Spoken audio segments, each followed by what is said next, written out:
हर हर महादेव, जय श्री राम। हम रउरा सभे के एगो ऐसन कथा बतावे जातानी कि बहुत कम लोग ये रहस्य के बारे में जानता और वो रहस्य प्रभु श्री रामचंद्र जी से जुड़ल बा। सनातन धर्म के सबसे आराध्य एजा तक कि देवता, गंधर्व, किन्नर सब केहू भगवान श्री राम के परम भक्त ह। एजा तक कि हमनी के महादेव जी भी जिनकर आराधना करीना वो प्रभु श्री रामचंद्र जी के विषय में हम रउरा सभे के आज एगो कथा के माध्यम से बतावे जातनी कि देखी जा। कथा के माध्यम ई बा कि थंबनेल पर रउरा सभे देखतनी जा कि लिखल बा कि माता कौशल्या का पतिव्रत परीक्षा क्यों हुआ। देखी जा, एकरा विषय में हम एगो पहले कथा बतावे से पहले भी एगो कथा के बारे में ही हम वर्णन करे जातनी कि महाराज जनक के घरे जब धनुष यज्ञ के निमंत्रण गंधर्व, किन्नर, देवता जी भी रहे, राक्षस सब केहू भेष बना के और आई रहे। बाकी ओई जे पृथ्वी लोक पर ही सबसे चक्रवर्ती सम्राट महाराजा दशरथ के उ निमंत्रण काहे न दिया रहे, एकरा विषय में ई वर्णन आवता। काहे कि भगवान श्री रामचंद्र जी के पिता महाराज दशरथ जी चक्रवर्तीय सम्राट न रहन। देवासुर संग्राम में इजा तक कि इंद्र देवता भी उनकर सहायता लेत रहन। हम वो महाराज दशरथ जी के वर्णन करतनी और राजा जनक जी के उस सबसे परम मित्र रहन। इतना मित्रता होते हुए भी राजा जनक महाराज दशरथ जी के निमंत्रण काहे ना भेजले, एकरा विषय में हम रउरा सभी के बताओ तनी कि देखी जा। आवल जाओ असली कथा पर। कथा ऐसे बा कि महाराज दशरथ जी से जनक जी डेरा गए रहन। ये चलते कि जनक जी बेचारे ये सोचे लगले कि कहीं महाराज दशरथ के घर के कोनो केहू भी, मान ले कि नौकर चाकर केहू भी आ गई और अगर धनुष तोड़ दिलस तब हमरा सीता के संगे विवाह करे के पड़ जाई। काहे कि हमार प्रण रहे कि जे भी धनुष के उठाई, जे धनुष के प्रतंचा चढ़ाई, ओकरे संगे विवाह करे के बा। त ई बात हम रउरा सभे के ए से कहतनी कि एकरा विषय में रउरा सभे सोचे लगम जा कि दशरथ जी के जवन राज्य में केहू नौकर कैसे धनुष के प्रतंचा चढ़ा दी। जहाँ बड़े बड़े राजा, दिग्गज लोग, माने महारथी लोग, देवता लोग, गंधर्व, किन्नर जे भी रहे, वो धनुष यज्ञ के छू ना पोलस, वो धनुष के उठा ना पोलस, वो धनुष के प्रतंचा एगो नौकर चाकर भी महाराज दशरथ के चढ़ा दी। इतना माने बलवान रहन जा। त एकरा विषय में हम कथा रउरा सभे के बताओ तनी कि एक बार के बात बा कि महाराज जनक जी एगो बहुत सुंदर बगीचा बनवैले रहन। वो बगीचा के सुंदरता के वर्णन यहाँ तक कि स्वर्ग में भी होत रहे। इतना सुंदर बगीचा रहे, चारों तरफ उमें तालाब बना रहे, खूब सुंदर सरोवर बना रहे। सरोवर के माने श्रृंगार सोना, चांदी, हीरा जवाहरात से भई रहे और ओमें बीच में जौन बड़का सरोवर है ओइजे महाराज जनक बैठ के और ओइजा नृत्य क्रिया के आनंद उठावत रहन।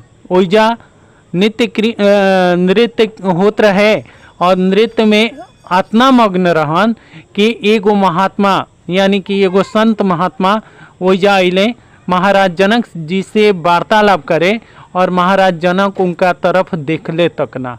अब ना देखले, जौना के चलते वो बार बार संत जी उनका के मने आवाज़ देले महाराज जनक। बाकी वो इतना मग्न हो गए नृत्य में और सुंदरता वो बगीचा के देख के कि उनका संत के भी बात ना सुनाई दिलस।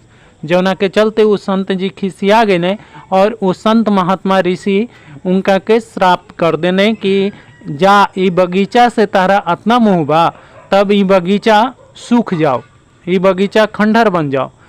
अब ई बगीचा के जितना भी वृक्ष रहे वो सब सूख गई, जितना भी तालाब रहे, सरोवर रहे, सब सूख गई और ओइजा बंजर हो गई। जब बंजर हो गए, नृत्य बंद हो गई, अब दशरथ महाराज जनक जी कांपे लगले थर थर, और ऋषि के पैर पकड़ ले, कहले कि हे महर्षि क्षमा करी, हम अपना भोग विलास में लिप्त हो गई नी कि हम रौरा तरफ ध्यान ना देनी है। प्रभु रौरा ब्राह्मण होके और रौरा श्रापित कैनी, वो हमरा खातिर एगो शिक्षा के रूप में बा। अब रौरा बताई कि हमारे उद्यान में जितना हम उद्यान के प्रेम करते रही, उद्यान हमार फिर से कैसे हरा भरा होके। तब वो महात्मा जौन रहन ऋषि महात्मा, वो बेचारे उनका प्रेम से द्रवित हो गए, यानी कि दुखी हो गए। कहले कि ही जनक तू कोनो चीज़ की चिंता मत करा, हम ताहर एकर रहस्य बताओ तने, तू ये रहस्य के सुना और ये रहस्य के अपना राज्य में केहू से करवा ली। हाँ, कहले कि बताई महाराज।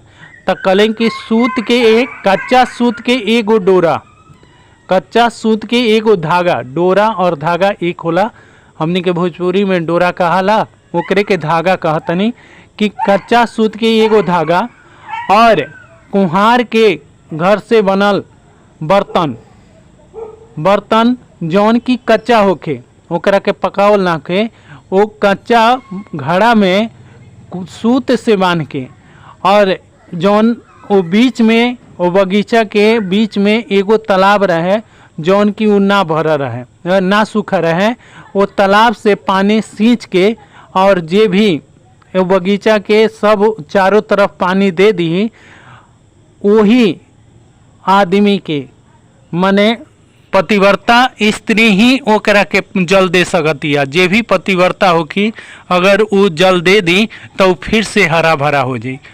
महाराज जनक सोच में पड़ गए। महाराज जनक अपना पत्नी के मने सुनैना जी के, महाराज जनक जी के पत्नी के नाम रहे सुनैना, सुनैना जी के कहले कि ही सुनैना रौरा महारानी है, रौरा पतिव्रता मानी, हम ये बात के हम साक्षी बाने, बाकी रौरा ही एक सूत के धागा से रौरा घड़ा, कच्चा घड़ा में पानी भर के सींची। तब वो सुनैना जी कहली कि देखी महाराज जनक जी, हम रौरा बात से सहमत मानी, बाकी हम कच्चा घड़ा और सूत से अगर हम पानी भरत तनी कहीं सूत के धागा टूट गई और कच्चा घड़ा ज्यों के त्यों पानी में विलीन हो गए, तब हमारा बड़ा बेइज्जती हो जाई। ये चलते रौरा हमरा के माफ़ करी। अब ये बात के रौरा सबे बता दी कि राजा जनक ऐजा तक की कह देने कि हमारा आधा राजपाट हम दे देम, जे भी पतिव्रता स्त्री घड़ा में, कच्चा घड़ा में जल भर के ले आई एगो सूत के धागा से। तब वो बात के सब पूरा राज्य में खलबली मच गई, बाकी केहू पतिव्रता धर्म के अपना ना देखौलस।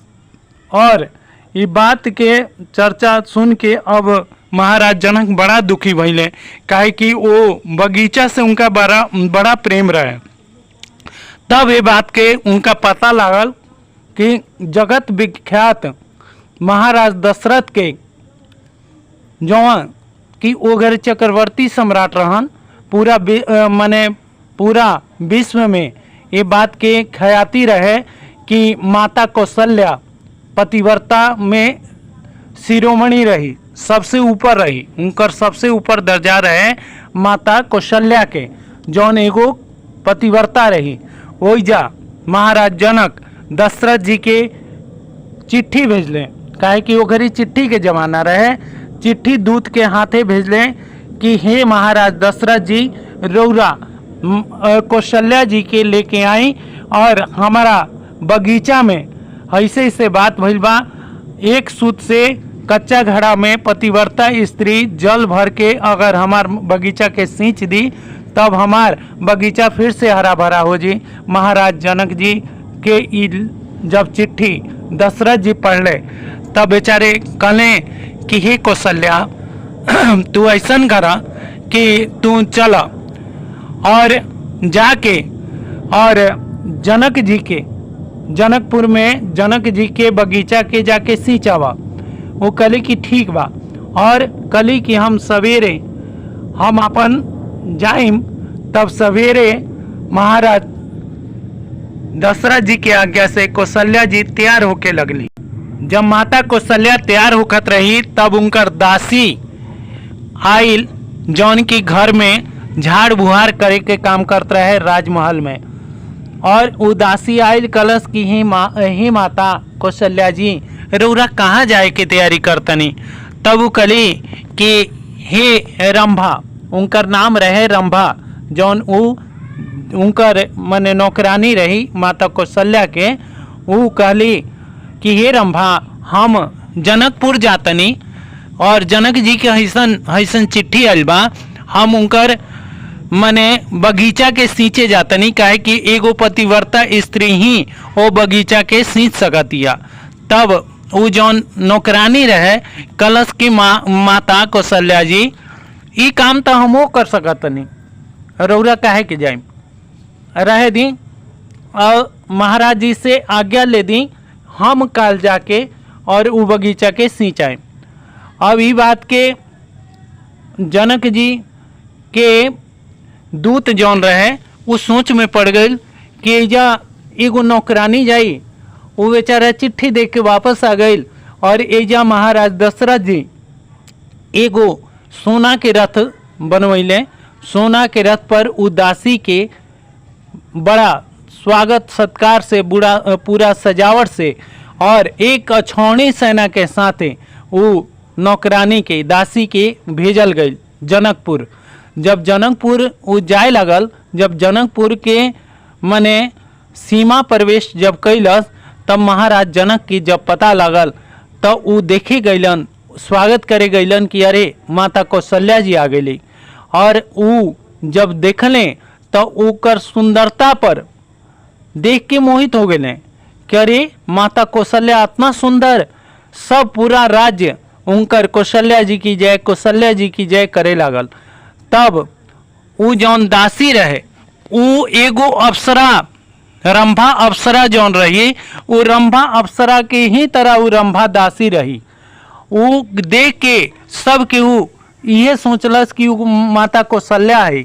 बाकी वो दासी उतर के रथ से और महाराज जनक जी के प्रणाम कैलस, कलश की जनक जी, महाराज जी, हम रउरा के प्रणाम करतनी, हम माता कौशल्या नहीं, हम उनकर दासी हैं जौन उनका घर में झाड़ू बहार और पोछा करीना, और हम उनकर दासी हैं और जौन कार्य खातिर रउरा चिट्ठी भेजले रही वो कार्य के पूरा करे खातिर हम आइल बने। महाराज जनक सोच में पड़ गए ने और कहले कि हे दासी, का ई कार्य तू कर सकत रू? तो कहले कि हाँ महाराज, एमे कौन भारी बात बा। वो एगो कच्चा सूत के धागा लेहली, कच्चा घड़ा में पानी, एक सूत के धागा से कच्चा घड़ा में पानी कुआं से निकल ली एक हाथ से और निकाल के और पूरा उद्यान में पानी सब पौधा में डली, जौना के चलते फिर से सब बगीचा हरा भरा हो गए। अब ये देख के महाराज जनक, उनकर पत्नी सुनैना और एजा तक कि समस्त जनकपुर अचंभित हो गए कि जौन एगो दासी आत्मा पतिव्रता बिया। तब वो महाराज दशरथ के अयोध्या के और सब नारी की काम वर्णन कर सकता। एजा तक कि कौशल्या, माता सुमित्रा और माता केकई की कहूँ वहाँ जानी के तो दर्शन दुर्लभ बा।